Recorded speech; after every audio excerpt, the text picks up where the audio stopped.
Mesdames, Messieurs, bonsoir et bienvenue. C'est l'heure de sport pour tous sur UGF TV, la chaîne des meilleurs événements. Le meilleur événement en ce moment, c'est l'Eurofoot qui débute le 11 juin prochain en match d'ouverture Turquie-Italie à Rome.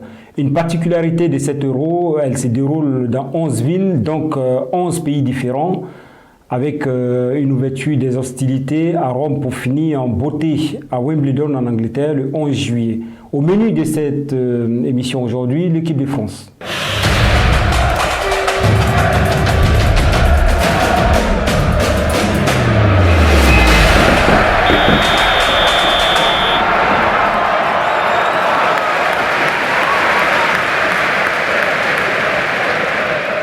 Avec mes consultants, nous allons essayer d'apporter notre analyse concernant cette équipe de France qui fait tant envie actuellement. C'est vrai qu'elle est championne du monde en titre et elle part à la conquête de l'Euro avec cet Euro 2020 qui se profile, qui commence exactement le 11 juin avec un premier match Italie-Turquie qui se passera du côté de Rome. Et après, dans la foulée, la France rentre en scène face à l'Allemagne, son rival éternel. France-Allemagne, on sait tous comment ça se termine, c'est toujours compliqué. Donc voilà, avec mes consultants qui sont là, avec leur œil très avisé, j'ai hâte d'entendre le premier mot que vous avez envie d'apporter sur cet éclaircissement. Karim, bonsoir, ça va? Bonsoir Hassan, ça va et vous? Voilà, ça va, on se tutoie tranquillement, c'est amis sportifs, tranquillement quoi. Donc une petite présentation, Karim. Voilà, donc bonsoir à tous, donc je me représente, merci de m'avoir invité pour cette deuxième émission avec vous. Donc moi j'ai été footballeur jusqu'à moins de 15 ans, j'ai joué donc particulièrement au FCO et donc moi j'ai suivi beaucoup donc l'époque de l'OM dans les années 93, donc de la seule Ligue des Champions française remportée par ce club et c'était mes âges, donc avec Jean-Pierre Papin et toute la clique.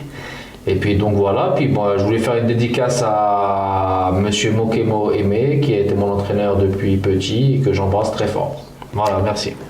Juste à côté, Monsieur Aziz Kemichi. Oui. Bonsoir et bienvenue. Bonsoir. Merci d'avoir accepté cette invitation c'est avec plaisir. Voilà, pour nous étayer un petit peu, nous apporter ton expertise concernant cette équipe de France. Bon, je vais juste souligner ce qu'a dit Karim. Oui. Parce que voilà, je me devais de rectifier. Tu as parlé de 93 et la fameuse Coupe d'Europe de 93 de l'OM, mais Papin ne faisait plus partie de. Il était parti au Milan. Il ne faisait plus partie de l'OM. Il a fait la première finale, la première finale perdue. Voilà, c'est ça. Mais en fait, je disais ça parce que c'était mon idole, Jean-Pierre Papin. Non, mais de toute façon, ça n'enlève rien. Je veux dire, à l'épopée de Papin, à Marseille, on sait ce qu'il a fait. Tu supportais Marseille, toi? Oui, toujours. En France. Oui, pour parler un petit peu d'équipe de France, moi je soulèverais déjà le premier point, c'est que sur le papier, je pense qu'on a la meilleure équipe au monde.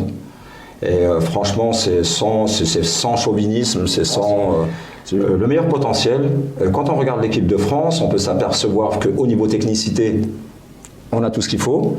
Au niveau physique, je veux dire au niveau athlétique, on est là, on est présent. C'est que moi, personnellement, même si j'ai des origines et même si on peut dire, je suis pro Benzema, non, c'est pas le cas. C'est que je pense comme beaucoup de gens comme moi. Donc au niveau attaque, rien à redire. Ne serait-ce que j'espère qu'ils vont bien s'entendre. Et s'ils s'entendent bien, pour moi, il fait nul doute qu'ils vont marquer beaucoup de buts. Mais vu le match qu'il y a eu hier, c'était. Oui, mais en même temps, on ne peut pas juger sur un match amical comme ça. Je pense que les joueurs ont besoin de prendre leur marque. Bon, il y a un nouveau venu qui est Karim Benzema. Donc avant, il y avait Olivier Giroud. Donc c'est une autre manière de jouer maintenant. On sait que Giroud, c'était plutôt un attaquant, un point fixateur de l'attaque, où on s'appuyait sur lui en tant que pivot. C'était un gars qui remisait beaucoup les ballons. Il était grand, il était athlétique, de la tête, tout ça. Maintenant, c'est une autre façon de jouer. Mais si on fait une analyse du match qui s'est passé hier... Du Pays de Galles. Pays de Galles, France, je pense qu'il y a eu une cohérence... oui, tout à fait. Moi, je ne suis pas du tout inquiet de ce que j'ai vu. Bon, après, il y en a... Comment tu vois les choses? Les trois magiciens qui sont devant, je crois qu'au vu du match d'hier, il y a eu un élément de réponse à ce que tout le monde se posait comme question, je pense. Oui, je pense qu'ils se sont bien coordonnés ensemble, ils ne se sont pas gênés. Bon, comme il disait Aziz tout à l'heure, sur un sujet, ils se sont fait un peu de politesse, mais je pense que ils se sont bien trouvés. Et puis que Benzema, pour moi, a fait aussi une très belle entrée. Très belle rentrée. Il s'est procuré quand même 4-5 occasions, même s'il a loupé son penalty. Et donc Griezmann et Mbappé aussi ont été à la hauteur. J'ai trouvé Chacun a joué sa partition. Voilà, surtout Griezmann qui est bien redescendu aussi pour aider le milieu. Benzema aussi sait très bien faire ça. On l'a vu qu'il a pu le faire aussi. Moins que Griezmann, mais on a vu qu'il l'a fait quand même meilleur aussi. Il y a eu une bonne permutation comme ils font actuellement comme lui fait actuellement au Real Madrid. Je pense que les trois ont été très en réussite et comme ça promet de belles choses en perspective. Donc après, pour moi, l'attaque m'a bien plu. Ok, mais quand on regarde la sélection de cette équipe-là, la composition, je crois que c'est la sélection la moins disputée quand même.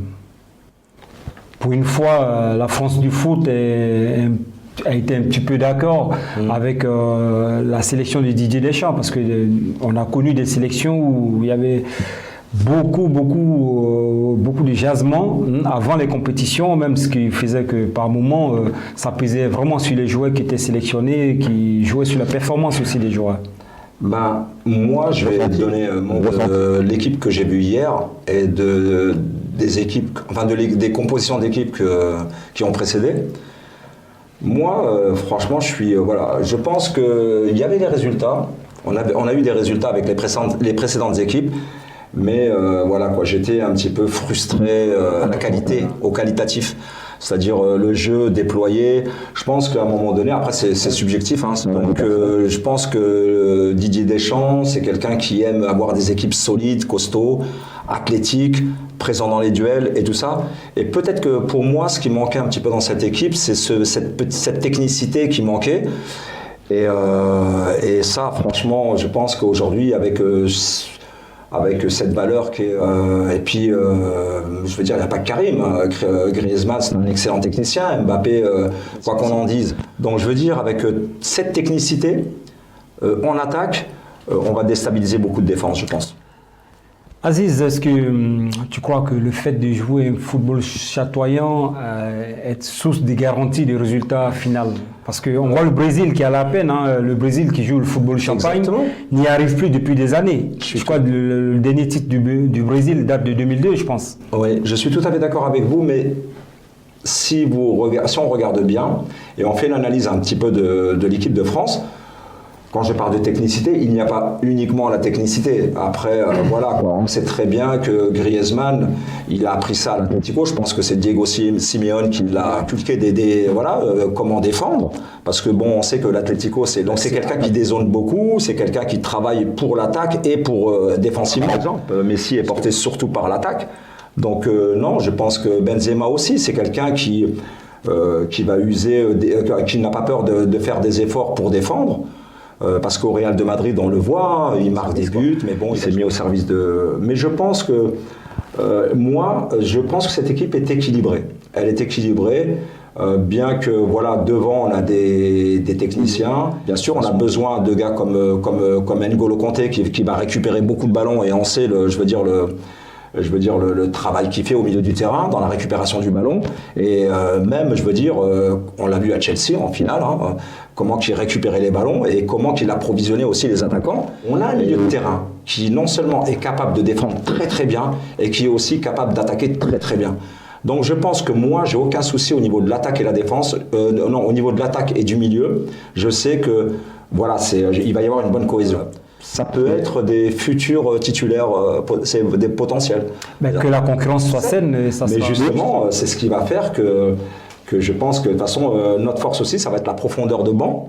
C'est-à-dire que même si on a un joueur de qualité qui sort sur un banc, quelqu'un qui va être capable Kingsley Coman en attaque, qui va être de qualité. Dembélé qui est là pour remplacer. En milieu de terrain, on a Tolisso qui a fait une bonne partition hier. Exact. Karim. Exact. Contre le Pays de Galles. Donc je pense que l'équipe elle est quand même complète. Mais moi, ce qui me chagrine un petit peu, dans ce que tu viens de dire, Aziz, Oui. c'est que j'ai l'impression qu'on a envie de jouer le football des autres et pas le football de la France. L'identité française que Didier Deschamps a mis en place depuis un bon petit moment, qui a porté ses fruits, qui nous a donné des résultats. Oui, mais alors, Notamment un système un peu plus défensif qui permettait aux attaquants une certaine liberté, mais il y avait moins de buts, mais les compétitions sont allées au bout. oui, mais La preuve en est, on est champion du monde. Est-ce que le fait de vouloir jouer comme le Brésil, comme l'Espagne, ça va pas mieux? je comprends ce que tu veux dire, si je peux me Oui, permettre. C'est vrai. Alors, oui, de changer, je veux dire, de changer la nature de. Moi, Non, mais pas forcément, Aziz. Quand on bat la Belgique, qui était à l'époque du temps de 2018, Oui. la meilleure équipe du monde, même à l'indice l'UEFA, Oui. et que la France bat cette équipe-là, on ne va pas parler forcément du facteur chance. Ça a été quand même un système de jeu qui a été bien mis en sûr. place, qui Ah, était non, bien rodé, qui nous a permis d'aller au bout. non, je ne dis pas que l'équipe de France a De gagné. ce que j'entends depuis tout à l'heure, c'est que voilà, Non, le facteur chance, il on n'est a pas gagné négligeable. certes pas avec un football chatoyant, mais pour moi le résultat est au bout. Donc je pense que dans un match de foot, certes c'est du spectacle, mais c'est la finalité qui compte après. Exactement. Je ne veux pas dire, je me suis peut-être mal fait comprendre. Je ne veux pas dire que la chance, non. Je dis simplement, toute équipe a besoin. Oui, mais maintenant, ces équipes-là qui jouaient comme ça, c'était l'Espagne, Ouais. le Brésil, Ouais. que j'ai cité, parce que l'Italie et l'Allemagne, ils ont un football qui est direct et qui leur est propre. Et c'est vrai qu'aujourd'hui, sur ces dernières années, quand on regarde bien, c'est la France qui a un bon palmarès au niveau mondial. En même pas 20 ans, il y a quand même 2 Coupes du Monde et aussi au moins 2 finales de Coupe du Monde, c'est pas rien. C'est vrai. Donc, à mon avis, je pense que le fait de vouloir dénaturer le système français peut nous porter préjudice. D'où ma question, en fait. Hein, Karim? Oui. Bah, moi je dirais que oui, c'est vrai qu'on a de très beaux talents de toute façon en France. C'est comme on disait dans l'émission précédente la semaine dernière, on parlait des jeunes de quartier, tout ça, donc qui n'ont pas pu être sélectionnés dans les. Comment dire Dans les 26 là, de Didier Deschamps. mais dans les écoles de foot françaises, tout ça et tout. Mais quand tu regardes dans les jeunes de quartier ou dans les quartiers, où tu as des très très bons footballeurs en France. Après, faut voir si je sais pas comment dire ça, mais je sais pas Si la mayonnaise va prendre Ouais, avec voilà, en matière de jeu qui est mis en Voilà, place voilà. avec. C'est comme bon, tu as beaucoup de binationaux qui jouent, je sais pas si on dit comme ça, de binationaux qui jouent avec l'équipe par exemple algérienne ou avec l'équipe marocaine ou avec les équipes africaines, qui eux ont choisi leur pays d'origine, mais qui ont été entraînés depuis jeunes en France. Ok. Moi, pour moi, si Oui. je peux m'exprimer de cette façon, c'est que on a peur. On a toujours peur du renouveau ou du nouveau, de changer notre façon de faire. Mais il faut savoir que dans le football, en fonction du match qui se déroule, l'entraîneur lui-même, moi, si on me dit demain l'équipe de France, elle a changé sa façon de jouer et qu'elle est plus dans la moi en soi, ça me dérange pas. Ce qui me dérangerait, c'est qu'elle ait la possession et que Est-ce que Didier Deschamps ne va pas revenir à son système de base? c'est bien sûr, c'est possible. qu'il va revenir Ça, à c'est la son conception d'un avisé. On gagne en 1998 sans un trio magique. On gagne en 2018 sans un trio magique. Donc la France est partie sur ses forces. D'accord? Et là, de tout ce que j'entends là, tout le monde est enthousiasmé, le fait d'avoir Benzema qui est le facteur X en plus, alors dans un passé très récent, en 2002, on est parti à la Coupe du Monde en étant champion du monde en titre et champion d'Europe en même temps. On est parti avec une équipe aussi costaud. David Trezeguet, meilleur buteur du championnat d'Italie, de calcio. Djibril Cissé, meilleur buteur du championnat de France. Thierry Henry, meilleur buteur du championnat d'Angleterre. Pour autant, on est sorti au premier tour sans avoir... Naïsta, hein, c'est ça? Oui, non, pas Naïsta, c'était en Corée. Ah, en Corée, 2002. oui, en Corée en 2002. Sorti par le Sénégal sans avoir marqué au moins un but. Bien sûr. Donc d'où ma crainte et que j'insiste sur le système qui emballe tout le monde actuellement. Mais excusez-moi, mais je ne suis pas sûr qu'il n'y ait pas d'autres facteurs. Pour moi, on va parler de cette période qui était pas une bonne. Mais est-ce que c'était simplement le fait que c'était la façon dont on a joué? Non. Moi, je parle pas forcément de la façon. Moi, je parle plutôt des attaquants qui sont. C'est vrai qu'on veut proposer un football chatoyant en mettant beaucoup d'attaquants, miser sur l'offensif. Mais ça ne réussit pas forcément à la France, c'est ce que je veux dire. Qu'en 2002, on part avec tous les tueurs d'Europe. D'accord? Thierry Henry, David Trezeguet, Djibril Cissé, que des meilleurs. Et Zidane qui était au sommet de son art. Mais c'est vrai qu'il est en match amical, Zidane a été blessé aussi, il est parti un peu handicapé. Mais bon, c'est pas pour autant qu'on est arrivé. Donc c'est pour ça que je suis un peu réservé sur le fait de proposer 3 attaquants de classe mondiale dans un match qui peut prêter préjudice en fait. Oui, mais si on se souvient de la Coupe du Monde 2006, c'est ça. Hein. Non, en 2006, c'était autre chose quand même. Oui, mais si 2006, on est parti sur nos valeurs. Il y avait pas. Donc, c'était pas un grand d'Europe comme il l'est aujourd'hui Mbappé. Oui, c'est parce que oui, parce que la plupart des gens l'ont découvert. Ribéry à l'époque, il était à Marseille, il venait. Soit le fait qu'on est un palmarès ou le fait que on est. Oui, mais là en 2006, l'équipe n'était pas construite de façon offensive. Hein. Ribéry, c'était une pièce ajoutée au système des Romain Domenech. Hein, voilà. On avait Thierry Henry, il me semble. Oui. D'un côté, on avait Ribéry, puis Zidane qui était légèrement en retrait. Derrière, je ne sais pas si ça, c'est pas une bonne attaque. Pour moi, pour moi, c'est une très bonne attaque. Hein. Thierry Henry, il a tout prouvé. Hein. Mais pour moi, c'est quand même intéressant d'essayer de proposer quelque chose d'autre. Non, mais je suis tout à fait d'accord. D'où le débat de savoir de choisir un système qui a porté ses fruits et innover sur une compétition.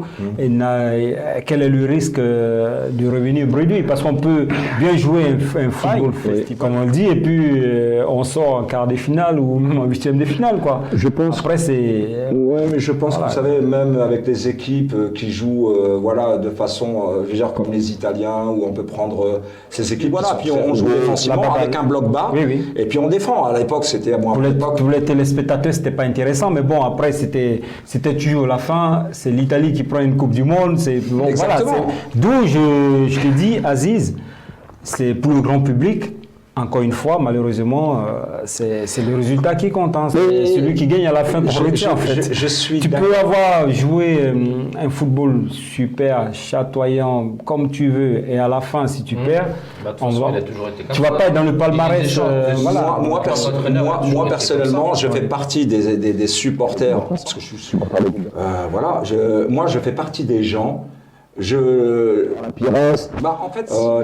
pense qu'ils ont pas eu peur, l'équipe de France. Ils ont joué crânement avec un système défensif, un bloc bas en les attendant, peut-être en jouant en contre-attaque. Moi, je me souviens d'une équipe de France. C'était seulement ce que j'ai dit depuis le débat au cours de cette émission. Hein. Avoir une ligne directrice, hein, ne pas vouloir imposer à l'adversaire notre jeu. Il jouait à la baballe, comme tu l'as dit, le style Barça, mais un jeu direct qui est très efficace. C'est vrai, c'est moins spectaculaire, mais à la fin, gagne, quoi. Oui, il y a des jeux directs qui sont très beaux à voir. Hein. Le jeu du Real Madrid, c'est un jeu direct, mais j'aime bien. Bien que je sois un pro Barça, que lorsqu'ils récupèrent la balle, ils vont très vite vers l'avant, ils se projettent très rapidement, et il y a danger tout de suite.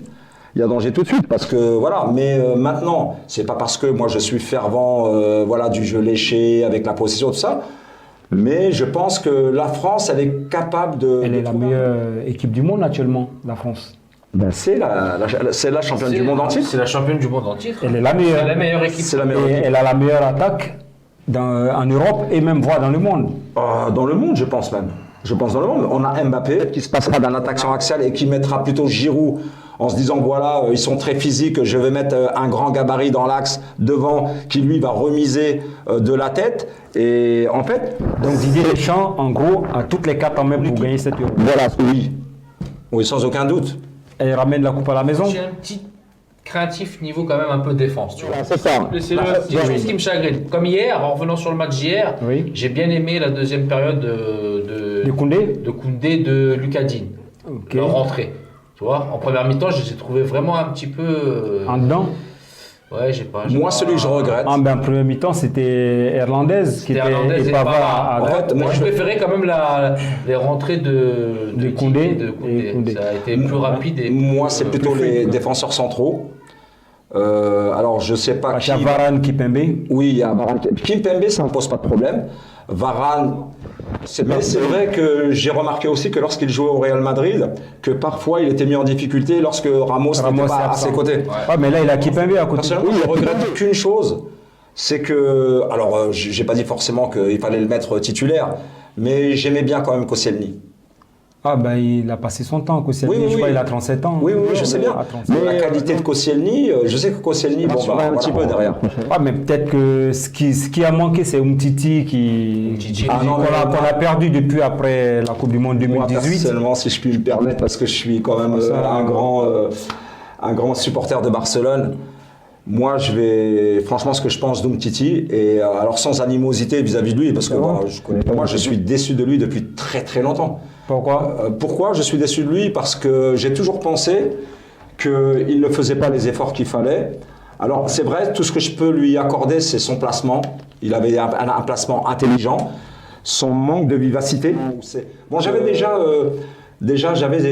une grande réflexion sur Umtiti. À un moment donné, je me suis posé des questions et je me suis dit non. Il est souvent blessé aussi. C'est vrai que la Coupe du Monde 2018, Umtiti a joué blessé.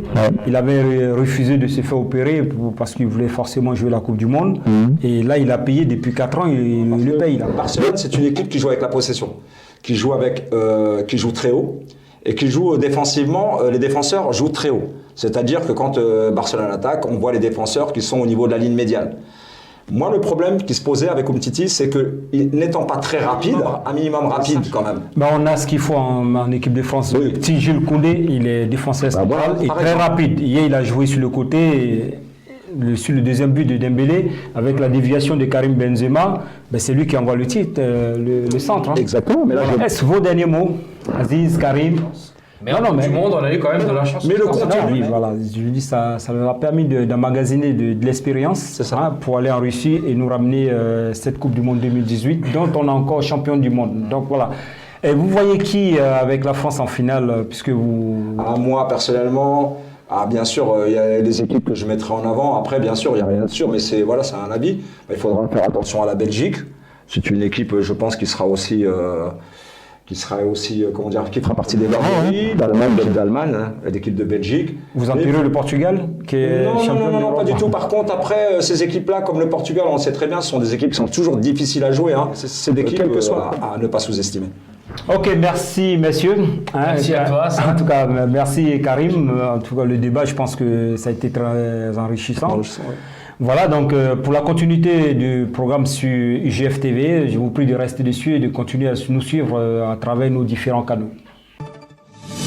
UGF TV au cœur de l'actualité de la métropole. Suivez-nous 24h sur 24. 24h sur 24. Pour ne rien rater, téléchargez notre application UGF TV sur Google Play ou allez sur notre site ugftv.net pour suivre l'actualité en direct.